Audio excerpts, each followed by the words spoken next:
The blizzard swallowed Chicago without drama. By evening, the streets were erased, the skyline reduced to a smear of white, the lake indistinguishable from the sky.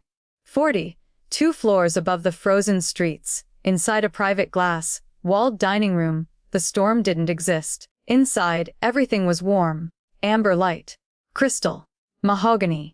12 chairs around a table built for decisions worth hundreds of millions. At the center sat Victoria Hale, 35, composed, razor-focused, founder and CEO of a rising infrastructure firm that had clawed its way from a 2-person consultancy to managing nearly $4 billion in assets. Tonight, she was about to add $300 million more. Across from her sat a 4-person European investment delegation. Their spokesman, Karl Brenner, spoke in careful German. Beside him sat their polished English language liaison, Daniel Weiss, mid-30s, immaculate suit, Georgetown credentials, effortless smile. The kind of man trained to make doubt feel like sophistication.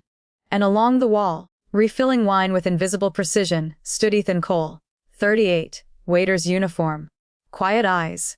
3 years earlier, Ethan had been on the other side of tables like this. Northwestern law, cross-border infrastructure contracts. His specialty wasn't negotiation. It was language. He read the spaces between words. He found the clause that looked harmless but detonated later. He understood how a single adjective could shift millions in liability. He'd been very good at it. He'd also grown tired of watching brilliance used to obscure rather than clarify. After his divorce and a slow internal collapse he couldn't quite name, he'd walked away from law. Took a job at the tower's private dining floor. Told himself it was temporary. 2 years later, he was still telling himself that. He poured Burgundy into Victoria's glass and listened. The deal on the table concerned a regional utility corridor project. 8 months of negotiations had led to tonight. The closing session. Only the fine print remained: indemnification clauses, exit triggers, liability structure. The language that determined who paid when things went wrong. Daniel translated. And Ethan felt something shift. Karl used the word unverhandelbar, non-negotiable. Daniel smiled smoothly. They're open to structured dialogue. Ethan froze. He told himself he misheard. Then came Vollhaftungsbernahme. Full assumption of liability. Daniel a shared liability framework. The air changed. Ethan kept pouring wine. He moved to the credenza and listened harder. The next phrase concerned withdrawal rights in case of breach. Tight, binding language in German commercial practice. Daniel translated it as collaborative review process, not nuance. Replacement. Ethan stepped into the service corridor. Fluorescent lights. Concrete walls. A world away from amber glass. If he stayed silent, Victoria would believe the consortium was offering shared liability, when in fact they were demanding full transfer of risk. The difference wasn't semantic. It was exposure. Potentially $100 million or more if the project went sideways. But speaking would mean breaking policy. Private dining sold discretion. Interference was termination, level offense. He had no savings to cushion a fall. His 7-year-old daughter, Lily, would be at his apartment Saturday morning. Fold-out bed. Science books about storms. He had chosen silence before.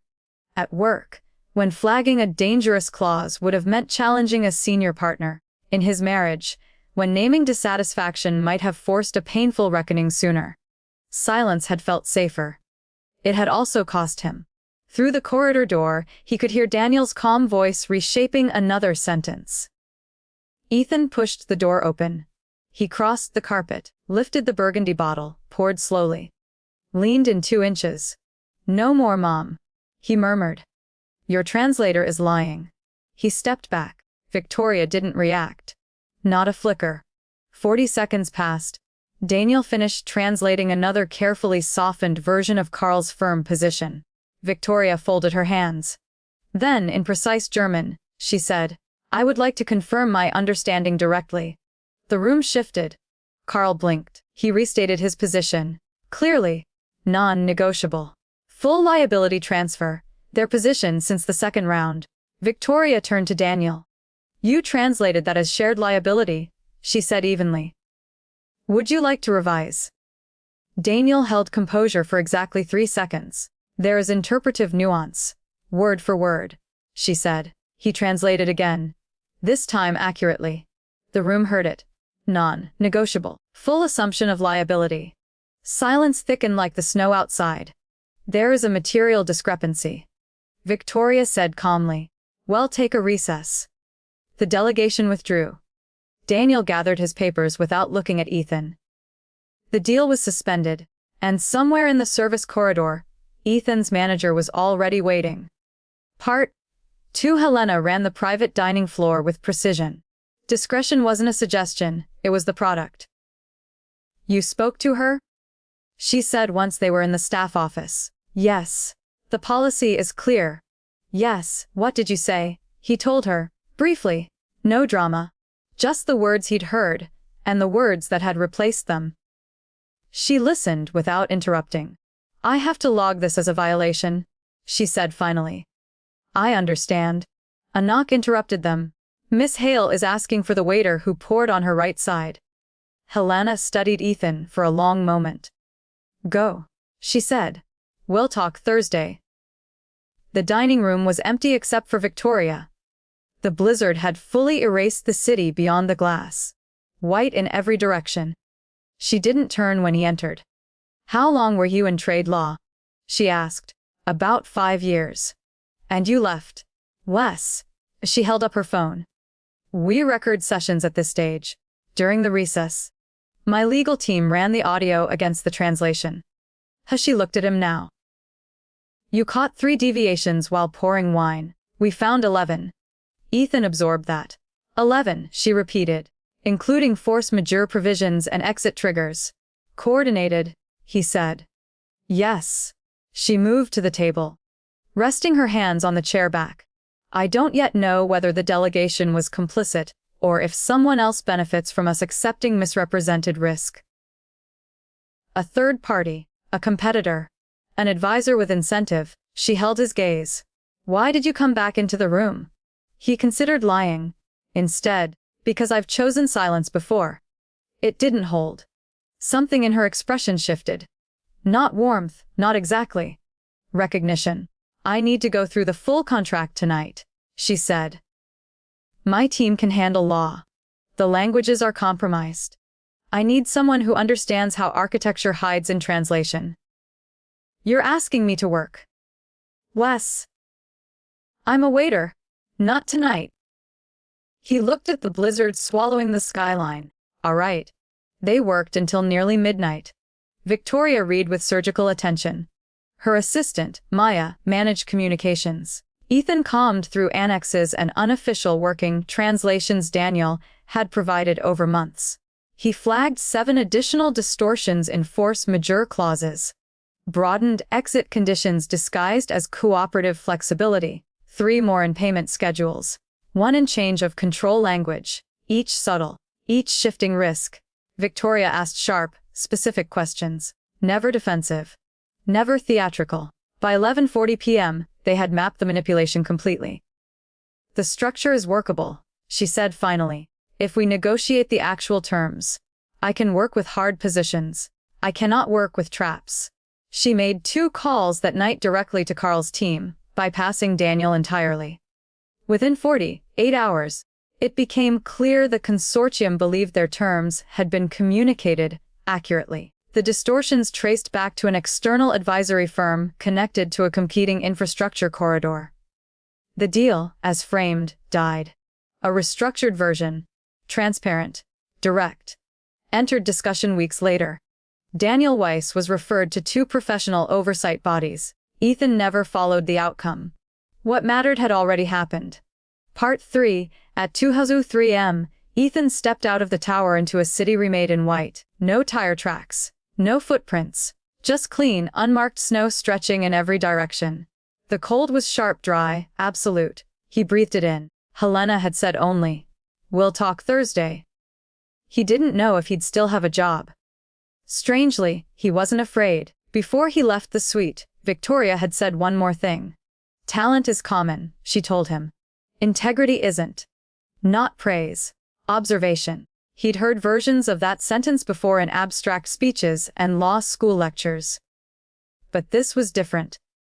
Tonight, it had weight, because it had cost something. He thought about Lily explaining how blizzards form.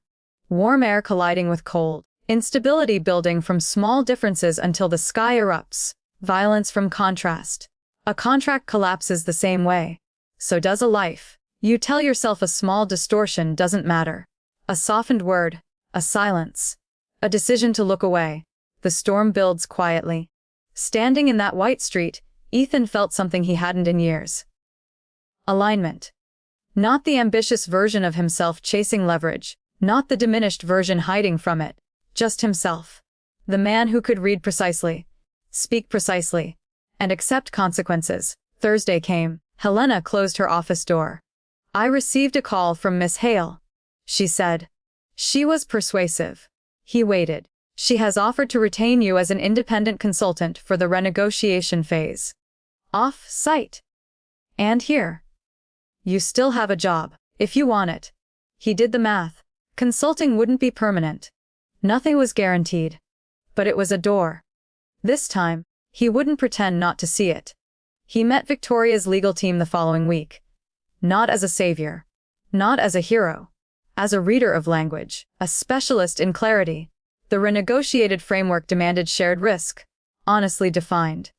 Exit triggers tightened. Force majeure narrowed. Indemnification mutual, hard, but fair. The final agreement closed 3 months later. No headlines, no public drama. Just a contract that said exactly what it meant. On Saturday morning, Lily traced new snowfall patterns on his apartment window and explained pressure systems with absolute authority. He listened, and for the first time in years, when she asked what he did at work, he didn't hesitate. I read things carefully, he said. And I make sure they say what they're supposed to say.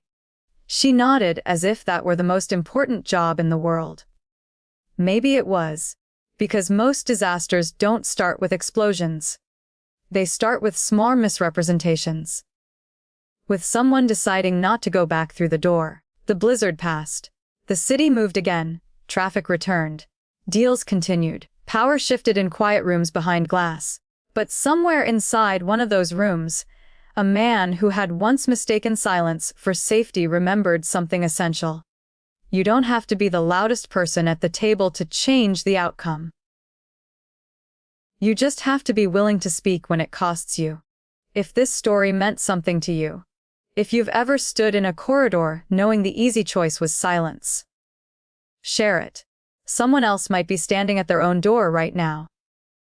Helena didn't raise her voice. She didn't need to. In the small staff office behind the private dining floor, her calm was sharper than anger. You spoke to her, she said. Yes. The policy is clear. Yes. She studied him for a long moment. Helena had managed powerful clients for 9 years. She understood discretion the way surgeons understand sterile fields. Nothing unnecessary entered the room. What did you say? Ethan didn't dramatize it. He repeated the sentence exactly as he'd said it. Your translator is lying. He explained the phrases he'd heard. The substitutions, the scale of risk. He did not argue. He did not defend himself. He simply laid the facts on the desk between them. Helena leaned back slowly. I have to log this as a violation. I understand. And whether it becomes something more will depend on. A knock cut her off. One of the junior servers leaned in. Miss Hale is asking for the waiter who poured on her right side. She was specific. The room shifted. Helena looked at Ethan differently now. Not absolution, not approval. Assessment. Go, she said quietly. We'll talk Thursday. The dining suite had emptied. The investors were gone. The translator's chair sat slightly angled, abandoned in controlled haste. Victoria Hale stood at the window. Beyond the glass, the blizzard had erased the city entirely. No skyline. No lake, just a moving wall of white. She didn't turn when Ethan entered. How long were you in trade law? She asked. 5 years. And you left? Yes. Why? He hesitated. Because I got tired of reading language designed to protect people from consequences they knew they were creating. That made her turn. She studied him without hostility, without warmth. Measuring. The session was recorded, she said, holding up her phone. We always record negotiations at this stage. During recess, my legal team compared the audio to the translation. A beat. You caught 3 material deviations while pouring wine. We found 11. The number landed heavily. Force majeure distortions. She continued. Exit triggers softened. Liability broadened. Payment schedule shifts. Coordinated. Ethan said. Yes. She walked back to the table, fingertips resting on the back of her chair. I don't yet know whether the delegation was complicit, she said, or whether someone benefits from us accepting distorted risk. A competitor. There are other firms interested in this corridor. One would benefit substantially if we entered a project with hidden exposure. The storm scraped across the glass. Why did you come back into the room? She asked again. The corridor flashed in his mind. The calculation. Lily's fold-out bed. Rent. Silence. Because I've chosen silence before, he said. It didn't protect what I thought it would. Something shifted in her expression. Recognition, perhaps. I need to review the entire contract tonight, she said. Not just the English draft. The annexes. The working translations. Every document Daniel Weiss touched. She said his name evenly. My legal team can manage structure. What I need is someone who reads architecture and language. You're asking me to work for you. Less. I'm a waiter. Not tonight. The snow thickened outside. The city disappeared completely. He looked at the table. At the thick contract binder. At the life he had stepped away from. All right, he said. Victoria's assistant arrived within minutes. Laptop, external drive, notepad, efficient. Focused. They sat at the long mahogany table where dinner plates had been cleared hours earlier. Ethan opened the foreign language annexes first. Daniel Weiss hadn't fabricated terms. That would have been too obvious. He'd reshaped emphasis. Substituted tone. Shifted framing. In infrastructure contracts, tone was leverage. Clause 7.4 Force majeure. Original German. Broad withdrawal rights triggered by regulatory delay or environmental obstruction. Daniel's translation. Mutual flexibility in case of unforeseen circumstances. A flexibility sounded cooperative. Withdrawal without penalty was not cooperative. Ethan circled the phrase. Victoria leaned in. Walk me through it. He did. No editorializing. Just text. Translation. Impact. She listened with absolute attention. They found 4 more distortions in that section alone. Then payment schedule provisions. Original. Accelerated capital commitment from her firm if milestones were missed. Translated. Adjusted investment pacing based on operational benchmarks. Adjusted sounded optional. Accelerated was not optional. At 10:12 p.m., Ethan put his pen down briefly. This isn't sloppy, he said. It's systematic. Victoria nodded. That was my concern. The annex referencing indemnification confirmed it. Full liability transfer remained consistent in the original drafts, but every English working document Daniel had circulated suggested shared structural responsibility. He had shaped expectations long before tonight. Maya, the assistant, cross-referenced timestamps from earlier negotiation calls. Daniel had provided summary memos after each session. Each memo contained subtle reframing. Not lies. Not quite. Just shifts.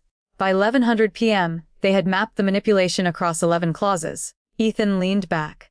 The structure itself is viable, he said carefully. I've negotiated honestly. Victoria closed the binder.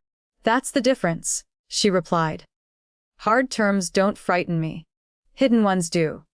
She stepped aside to make 2 calls, directly to Karl Brenner, in German, no intermediaries. Ethan couldn't hear everything, but tone carried. Confusion, clarification, silence, then something like anger. Not directed at her. After the second call, she ended it and returned to the table. They believed their position was communicated accurately, she said. So either Daniel acted alone, Ethan said, Or someone influenced him. There's a third advisory firm attached to a competing corridor, she replied. If we'd accepted these misaligned terms and the project later collapsed under expanded force majeure triggers, it would have weakened our capital position significantly. And opened the field. Wes. The storm outside hit full density, white against glass, nothing visible beyond reflection. For a moment, neither of them spoke. Ethan realized he hadn't felt this kind of focus in years. Not adrenaline. Clarity. Victoria broke the silence. What made you leave? Trade law. Wes. He thought about answering strategically. Instead, he chose accuracy. I was good at protecting clients from consequences. I wasn't sure I was good at protecting anything else. She absorbed that. Talent is common, she said quietly. Integrity isn't. Not flattery. Assessment. They returned to the documents. At 11:40 p.m., the map was complete. 11 deviations, 4 force majeure expansions, 3 liability distortions, 2 payment schedule accelerations, 2 exit trigger softenings, each small alone, catastrophic together. Victoria gathered the annotated pages into precise alignment. The deal as structured tonight is suspended, she said. Why renegotiate directly? No intermediaries. And Daniel. We'll have to explain his interpretive nuance to professional oversight. No drama. Just consequence. Maya closed her laptop. Coffee cups sat empty. The room felt different now. Not tense, resolved. Ethan became aware of something unexpected. Not triumph, not vindication. Relief. He had stepped back into the arena he'd abandoned, and it hadn't swallowed him. Victoria stood by the window again. You understand, this doesn't automatically change your situation here, she said without turning. I know. I will speak to your manager. That may not be enough. She faced him. It will be enough. The certainty in her voice wasn't arrogance. It was calibration. At 12:18 a.m., the meeting ended. The storm had not. As Ethan gathered his notes, he understood something with uncomfortable clarity. Silence would have been easier. Safer in the short term. Cleaner. But it would have left a fracture he'd recognize every time he looked in the mirror. He stepped out into the corridor. Helena was waiting. Well, she asked. The deal's suspended. She studied his face. And Miss Hale intends to renegotiate. Helena exhaled slowly. She called me, Helena said. I've never had a client call me directly about a server before. Good or bad? That depends on Thursday. He nodded. The elevator ride down was silent. When the doors opened onto the lobby, the city beyond was unrecognizable. Snow buried the streets. No traffic. No sound. He stepped outside. The cold hit clean and sharp. For the first time in years, Ethan didn't feel like a man hiding in plain sight. He felt like someone who had used his skills exactly as they were meant to be used. Not to exploit. Not to dominate. But to clarify. Behind him, 2 floors above, negotiations would resume another day. Ahead of him, the street was untouched. He began walking home through fresh snow, knowing Thursday would come. And with it, consequence. But for the first time in a long time, consequence didn't feel like something to fear. It felt like proof. By the time Ethan stepped out of the tower, it was just past 2 in the morning. Chicago was unrecognizable. The storm had finished what it started. Streets erased. Cars buried. The city reduced to shape and shadow beneath a thick white silence. The air felt scrubbed clean, sharp in his lungs. He stood on the sidewalk for a long moment, letting the cold anchor him. 2 floors above, in a glass room overlooking nothing but snow, a $300 deal had nearly turned into a controlled demolition, not because of open hostility, not because of aggressive negotiation, because of altered words. He started walking. Each step left the first set of footprints on an untouched street. Thursday came faster than expected. Helena called him into her office at 4 in the afternoon. Same desk. Same controlled posture. I received a call from Victoria Hale, she said. He waited. She was very clear about what happened. Very clear about what you prevented. Ethan didn't speak. Helena folded her hands. You violated policy. Wes. You interfered in a client negotiation. Les. And you may have saved one of our most valuable clients from signing a materially distorted agreement. He let the silence stretch. I run this floor on discretion, Helena continued. But discretion doesn't mean blindness. Another pause. She has requested to retain you as an independent consultant during renegotiation. Off-site. Outside of our operations. That surprised him more than the suspension had. You still have a position here, Helena added. If you want it. If, the word lingered, security, predictability, the quiet safety of invisibility, or risk. Consulting meant stepping back into the world he had left. Contracts, strategy, exposure. You don't have to decide today, Helena said. Yes, he replied. I do. He walked out of her office knowing something fundamental had shifted. Not externally. Internally, 3 years earlier, he had left trade law because he couldn't stand what he was becoming. Someone skilled at hiding leverage inside language. He hadn't left because he lacked ability. He'd left because he lacked alignment. But alignment wasn't about the job. It was about how you used it. The following Monday, he sat in a conference room at Ardent Infrastructure Group. Victoria's firm. No longer in a waiter's uniform, Victoria entered without ceremony. You understand this is temporary, she said. Les. You understand we move quickly. Yes? And you understand I don't need brilliance. I need accuracy. That's what I'm good at. The renegotiation phase moved with surgical precision. Victoria bypassed intermediaries entirely. Direct calls, recorded sessions, dual language transcripts reviewed line by line. Ethan's role wasn't glamorous. He read, he compared, he highlighted inconsistencies before they could metastasize. He asked one question repeatedly. What does this allow under stress? Because contracts don't fail in calm conditions. They fail under pressure. The European consortium, once clarity was restored, proved harder than their softened translations had implied. But honest. Their insistence on certain liability protections was firm, but transparent. Their exit clauses were structured, not opportunistic. The distortion had not been their strategy. It had been introduced between the rooms.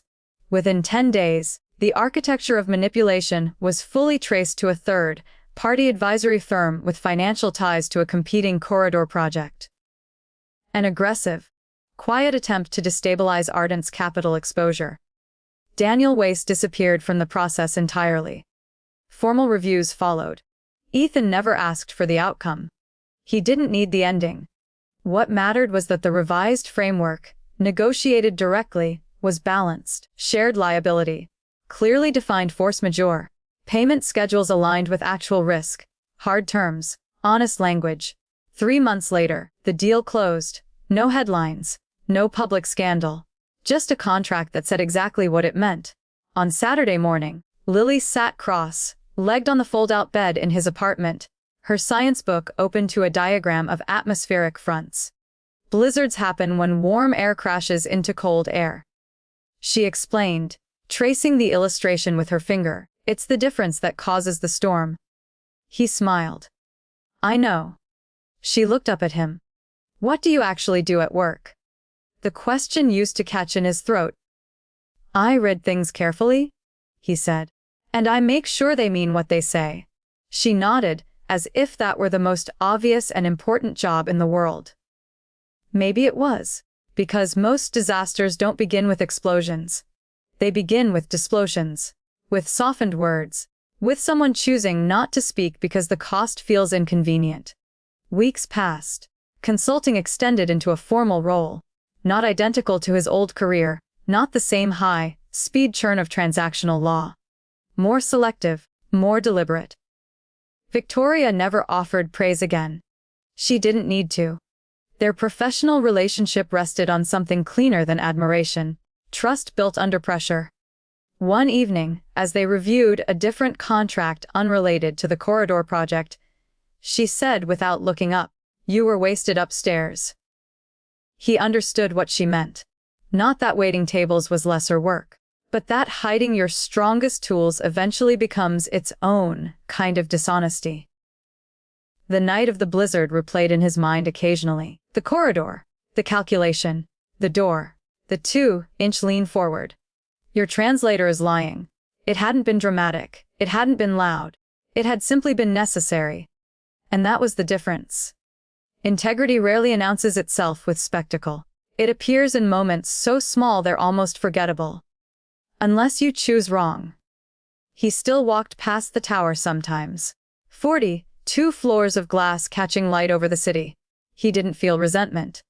He felt gratitude, because that room had forced a decision he had been postponing for years.